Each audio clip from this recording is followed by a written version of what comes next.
Para explicar o caminho que eu cheguei no desigrejado, eu quero usar o tema que é um dos versículos mais importantes da Bíblia para mim.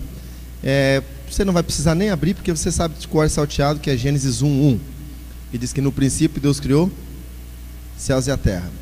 Só para você entender, meu processo de conversão não vem através da igreja, vem através desse versículo. Com 8 anos de idade, depressivo e muito tímido, eu comecei a ter pensamento suicida. E um dia em casa, lendo a Bíblia, eu encontrei uma Bíblia, não sei se eu tinha o hábito de ler isso em casa, mas eu sei que nesse dia esse versículo fez sentido na minha vida, e eu dei de cara no corredor de casa com o Criador do Universo. E foi o bastante para definir quem eu seria para o resto da minha vida. Então, eu quero dizer para vocês que a gente vem dando errado até hoje, pela graça de Deus. Vem todo dia tentando ser melhor hoje do que eu fui ontem, na esperança de que amanhã eu seja melhor do que fui hoje. Então não dá para dizer que está dando certo, dá para dizer que está dando errado pela graça de Deus, amém? Bom, quando eu conheci o Wesley e ele começou a falar sobre o interesse dele, né, com os saídos ou com os desigrejados, que ainda é a mesma coisa, com nomenclaturas diferentes, mas o termo mais usado é esse, então. Mas quando eu conheci, aí logo a gente casou as ideias, porque eu contei para ele que eu sou pastor de uma comunidade que nasce com esse propósito. Ela chama Comunidade Refúgio. Se você quiser acompanhar depois, tem um site, www.comunidaderefugio.com, ou é .com.br, eu viajei, mas é .com alguma coisa, ou .com só. Então eu vou te contar o testemunho de como é que ela nasceu. Eu era pastor em Florianópolis, pastor de jovens, e viajava também o Brasil inteiro, como eu faço agora. E eu tive que voltar de Florianópolis para morar em Criciúma. No processo de voltar para Criciúma, eu havia sido cofundador de uma comunidade um pouco mais alternativa. Dentro do processo de volta à cidade, não havia mais o espaço que eu havia deixado antes de ir para Florianópolis. Como dizem, né? A fila andou, a coisa andou, não era um retrocesso. Eu estava voltando para a cidade e não para a mesma igreja. Então quando cheguei na cidade, no primeiro dia que eu cheguei, minha filha passou mal com uma dor de dente muito forte. Eu levei ela no dentista e deixei ela e a esposa dentro do consultório e saí pela cidade de carro. E comecei a orar no carro. Eu disse: Deus, eu não consigo entender uma coisa. Por que você me trouxe de volta? Porque ministerialmente, para mim, era um retrocesso. Eu fui morar em Florianópolis por causa de um problema que a gente tinha na minha cidade, que é um problema de não ter aeroporto. O acesso era ruim. Cada vez que eu precisava pegar um avião, eu precisava rodar 200 quilômetros, 400 quilômetros ida e volta, para poder ter um acesso ao aeroporto. Então, quando nasceu a oportunidade de ir para essa cidade, a gente foi. Então, voltar para Criciúma era quase que, não sei, trazer você de volta ao Egito. E eu estava orando no carro e disse: Deus, me explica o que você quer. Ele falou: eu quero que você cuide de quem está sozinho. Eu falei: mas pai, eu não tenho condição nem de cuidar de mim, mais ou menos, porque minha vida é uma loucura com as viagens, com a correria. Para você ter uma ideia, hoje é o segundo compromisso de 4. E eu não corro da rinha. É isso que nós vamos fazer para o Senhor, é isso mesmo, vamos embora. Mas está difícil, eu falei para ele. Ele falou: não, mas eu te trouxe aqui para isso. Aí eu fiz uma imposição para ele. Eu disse: Deus, imposição não, fiz um comentário com ele. Eu disse: pai, eu até topo a parada, mas eu precisaria ter alguém do meu lado que fosse um Eliseu, alguém que eu pudesse continuar cumprindo meu ministério e pudesse ajudar e direcionar uma pessoa para um processo como esse. Porque não é um processo natural, é um processo muito informal. Nós teríamos que descobrir os processos juntos, e com certeza você está falando sobre isso o dia inteiro. E eu pensei no fulano foi embora de Criciúma, pensei no Cicrano, o Cicrano é co-pastor de uma igreja, pensei no Beltrano é pastor de uma igreja. Nenhum dos três vai estar interessado em trabalhar com quem não quer ir na igreja, em quem tem uma mágoa com a igreja e não sabe nem por que tem. E aí eu peguei a minha esposa e minha filha nesse consultório e fui visitar um casal de amigos que viviam nessa mesma situação. Cristãos desde quando eu conheço, e há praticamente uns 6 anos que não conseguiam se enquadrar, né, na igreja, instituição. E aí eu fui almoçar na casa deles. Quando eu só entrei na casa deles, eles olharam para mim e disseram: Lu, já que você está na cidade de volta, vamos fazer culto aqui em casa. Eu falei para eles exatamente a mesma coisa que eu tinha conversado com Deus. Eu disse: Deus, gente, não dá, não tem condição. Aí eles insistiram: mas nós precisamos de você, nós confiamos em você. Aí eu falei para eles o que eu tinha falado para Deus, mas eu só faria isso se eu tivesse um outro pastor que ajudasse de apoio no processo. E não tem, eu falei para eles. Aí eles disseram: tem. Eu perguntei: quem? Eles disseram: um fulano. Só que o fulano, além de não ser pastor, ele era, que é o Jonas, né? Tá gravando, né? Vou fazer referência então. É o Jonas, que era meu discípulo na antiga igreja que a gente tinha plantado, muito fiel, muito justo, homem de Deus. Só que ele tinha um problema para mim. Tudo que você oferecia para ele a nível de cargo, o Jonas negava. Ele topava fazer qualquer coisa na igreja desde que o nome dele não aparecesse como sendo responsável.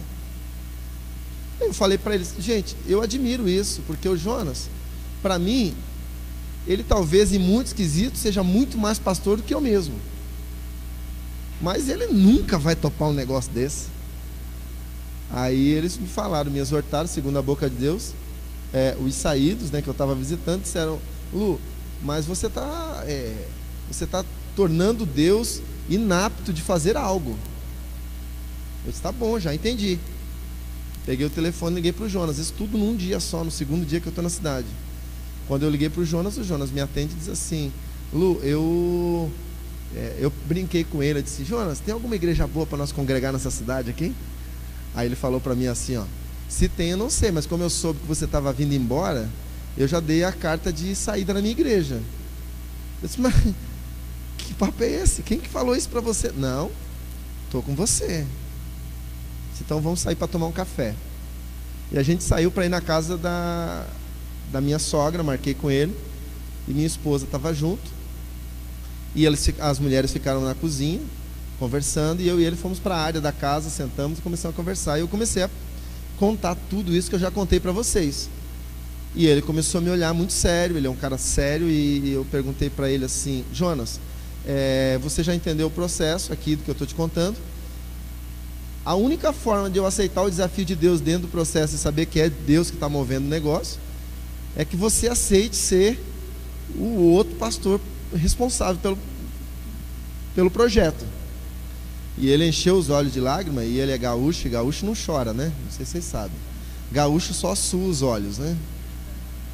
Ele encheu o olho de lágrima e ele falou assim, ele disse: Lu, eu deixei a minha igreja não é porque você está voltando, é porque eu não sinto mais nenhuma vontade de estar na instituição. E aí ele começou a contar: eu estou decepcionado, eu estou triste, eu amo o evangelho, mas não consigo mais lidar com isso. E eu disse: então por que você está com o olho de lágrima? Ele disse: porque o fogo está acendendo no meu coração, estou com vontade de viver isso que você está falando.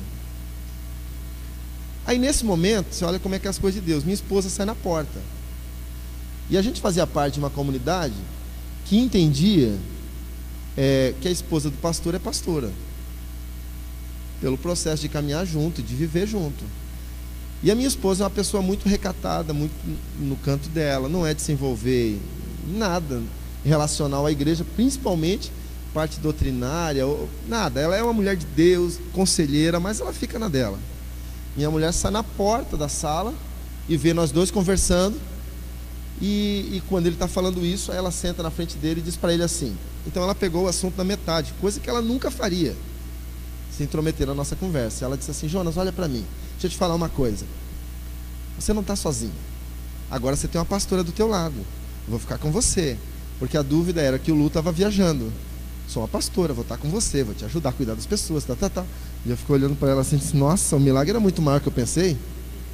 Porque eu imaginei dentro desse processo, só estou contando como é que o refúgio nasce, que eu precisava de um pastor para caminhar do meu lado. Na realidade, o que eu precisava era encontrar que eu já sabia que eu já tinha. Minha esposa era pastora do processo. Então, a comunidade refúgio nasce com reuniões feitas na casa desse casal, convidando as pessoas que não queriam mais ir na igreja, mas são cristãs. Só que o que me chamou a atenção, que é o que eu quero deixar como uma das principais interrogações do que eu tenho para falar, é que na nossa primeira reunião, eu perguntei algo para as pessoas. Eu perguntei assim: você pode me dizer a igreja que você quer congregar? E nós estávamos umas 20 pessoas e ninguém sabia dizer. Todos evangélicos, de vertentes diferentes, mas todos com o mesmo propósito, cultuar ao Senhor. E quando questionados sobre qual é a igreja, aí sim a estrutura que eles queriam congregar, ninguém sabia o que dizer. Aí Deus deu a direção para mim. E eu falei para eles: vamos fazer o seguinte, eu quero que vocês escrevam, coloquem no papel ou no computador, né, uma carta, uma declaração da igreja que vocês querem congregar, indiferente do que ela seja. Se for uma igreja que aceita homossexuais, se não aceita, nós não vamos basear o nosso projeto naquilo da sua carta, mas eu quero saber o que você pensa. E as pessoas começaram a dizer no meio da reunião: Lu, não dá, eu não consigo explicar isso. Eu só consigo dizer o que eu não quero. Então eu falei para eles o seguinte: bom, entendendo que você não vai conseguir, por estar magoado, machucado, dizer o que você quer, vamos partir do antônimo daquilo que você não quer. Porque se você não quer, o contrário daquilo é o que você quer, concorda? Mais ou menos deveria ser. Então, se eu não quero uma igreja que tenha um som alto, eu quero uma igreja que tenha um som baixo. Esse é o princípio.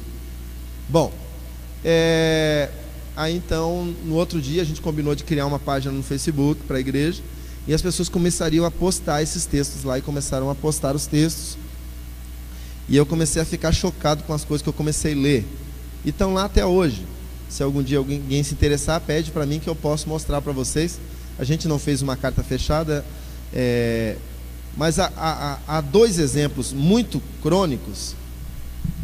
Uma das meninas, uma das esposas dos casais que estavam com a gente, ela começou a escrever coisas que eu gostaria que você prestasse atenção, para você entender como pensa uma pessoa dessa.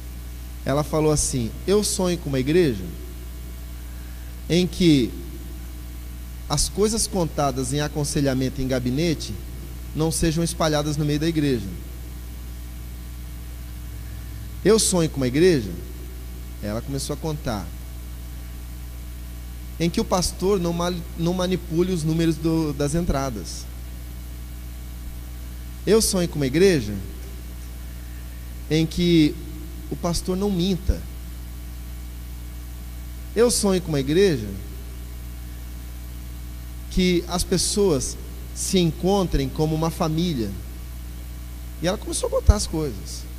Agora, a coisa que mais me marcou, ela disse assim: eu sonho com uma igreja em que o pastor não jogue as pessoas uma contra as outras para ter benefício. E eu fiquei horrorizado, porque esse não era o sonho dela, esse era o testemunho dela. Ela estava fazendo um antônimo de tudo aquilo que ela estava vivendo na antiga igreja. Num outro depoimento, a pessoa escreveu: eu sonho com uma igreja em que o pastor não seja dono dela e ofereça todas as dependências dela a usufruto das pessoas que mais lhe agrada, e que toda aquela pessoa da comunidade que precisa utilizar alguma coisa precisa implorar para ser ouvido. As pessoas começaram a me contar, falando da igreja que elas sonhavam, as coisas que elas estavam vivendo da igreja. Quando eu comecei a ler aquilo, eu fiquei pensando: Deus, eu também não quero congregar nessa igreja. Eu não quero. Isso não é igreja.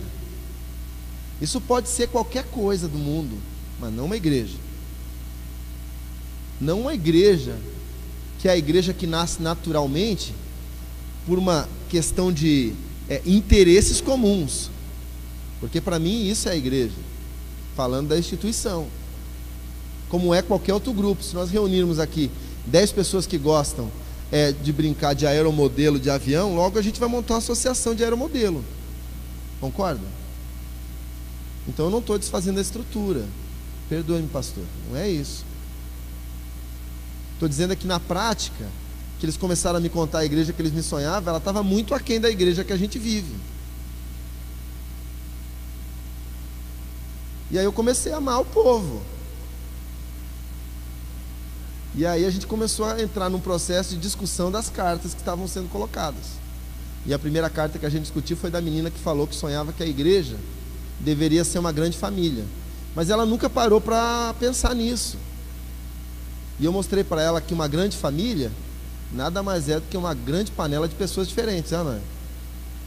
O nosso encontro de domingo das famílias. Eu fico brincando que encontro de domingo vai bem até a hora que termina o almoço.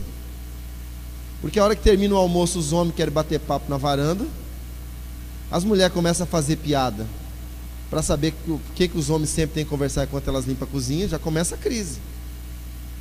Por que na igreja seria diferente? A gente começou a discutir. A gente começou a discutir coisas práticas a respeito da igreja que são cotidianas, ok?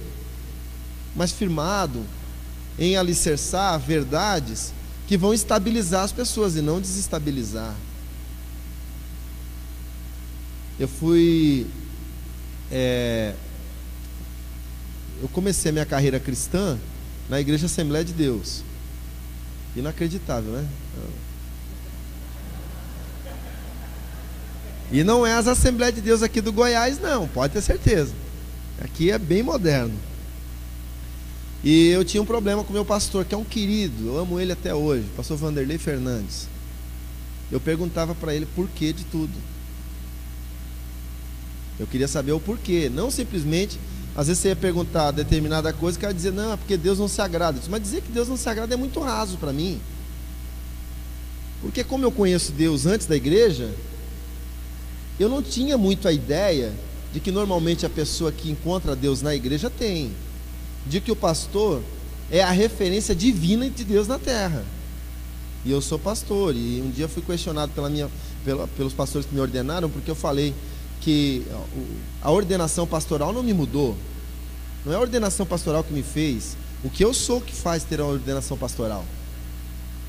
E ela falou que eu estava desfazendo a ordenação. Eu disse, não, é porque eu não sou Deus na terra. Eu sou o pior dos piores.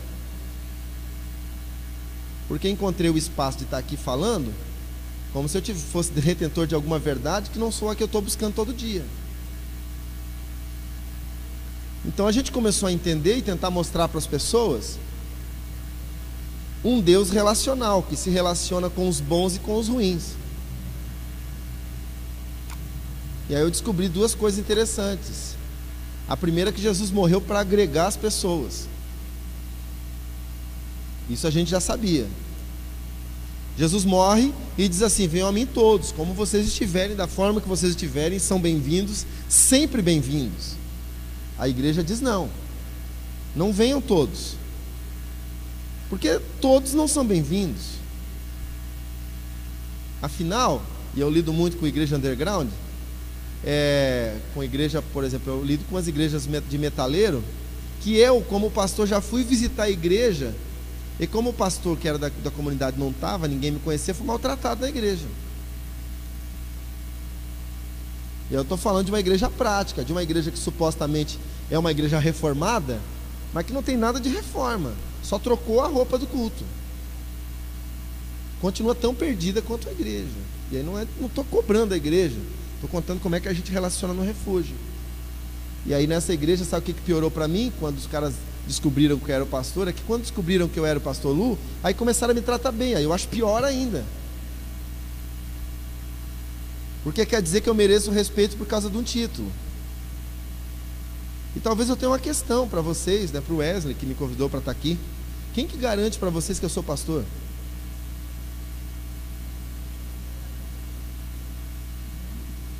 É engraçado porque a gente vive um momento, a gente não pensa nas coisas.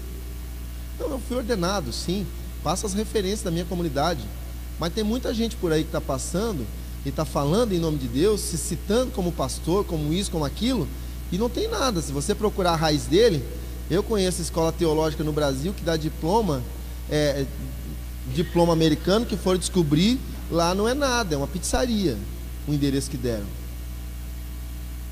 Aí o cara está formando pastores no Brasil.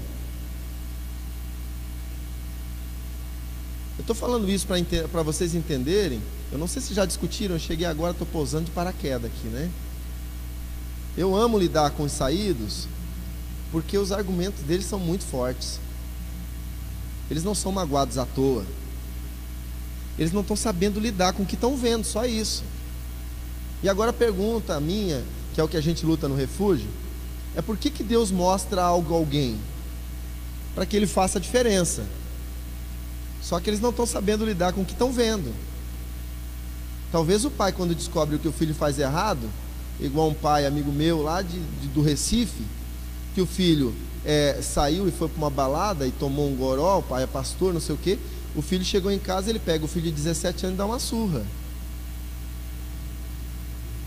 Na vontade de tentar, é lógico, o cara não vai tentar, mas abriu um mundo de distância entre o filho, que eu falei, cara, se eu puder te aconselhar numa coisa que você faz, procura teu filho e pede perdão de joelho para ele.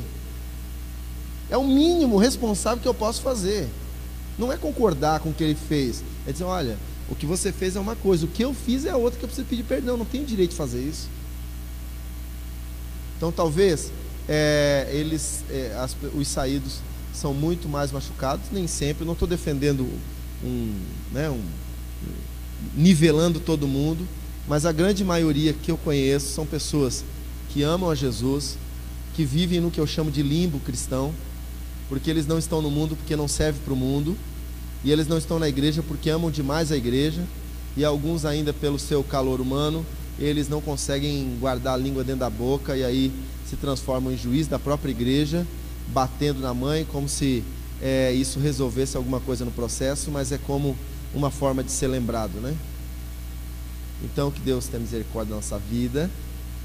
O trabalho é árduo lá, e a gente, em 1 ano e meio que a gente está junto, hoje nós somos uma média de 30 pessoas, e como último testemunho, já levantaram a plaquinha de fim, mas 1 minuto eu conto. A gente conseguiu levar um casal para a minha igreja, que era amigo de Assembleia de Deus, e eles estão frequentando com a gente há 8 meses. E numa das ceias que eu tive na igreja, sempre que eu estou lá eu faço uma ceia com eles, eu comecei a explicar uma visão que eu tenho a respeito da ceia. Então é o meu testemunho, né? Não é doutrinário.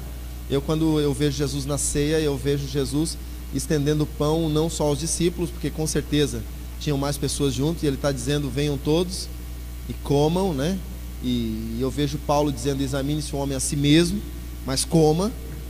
Então eu venho e digo, né, se Jesus morreu na cruz por todos, eu tenho a concepção de que a ceia deve ser oferecida a todos. Então todas as pessoas que estão no nosso culto, convidados ou membros, ou o cara entrou na hora da ceia, ele é convidado a cear, e eu digo, aí a gente celebra, esse é o pão, esse é o corpo. E a esposa do Paulo, que é nosso amigo, estava sentada à frente, ela pegou o cálice e ela chorou muito na hora da ceia, chorando muito, pelo menos uns 25 anos de Assembleia de Deus. E no final da ceia, ela ceiou, comeu o pão e tal. No final do culto ela veio falar comigo, ela disse, Lu, eu preciso te contar uma coisa. Eu sou cristã evangélica a minha vida inteira, e durante toda a minha vida evangélica eu ceiei pelo menos umas 5 vezes, porque eu sempre me achei suja demais para participar da ceia. E depois de tanto tempo, com 40 anos hoje, é que eu consigo entender o que Jesus fez por mim. As pessoas não estão sofrendo só porque a igreja os maltrata. Elas estão sofrendo porque estão mostrando um Deus para elas que não é o Deus verdadeiro. E como última citação, o Rapa, o Falcão do Rapa, ele escreve numa música que já tentei ser crente, não sei se você já ouviu, eu já tentei ser crente, mas meu Cristo é diferente. Os crentes rangem os dentes com esse negócio, porque acham que ele está falando de um outro Deus, mas eu consigo entender ele quando eu leio toda a letra da música, e ele está dizendo, eu sofro tanto nesse mundo, com toda a desigualdade social, e eu já tentei ser crente, e na igreja também eu encontrei desigualdade, e o meu Cristo é diferente.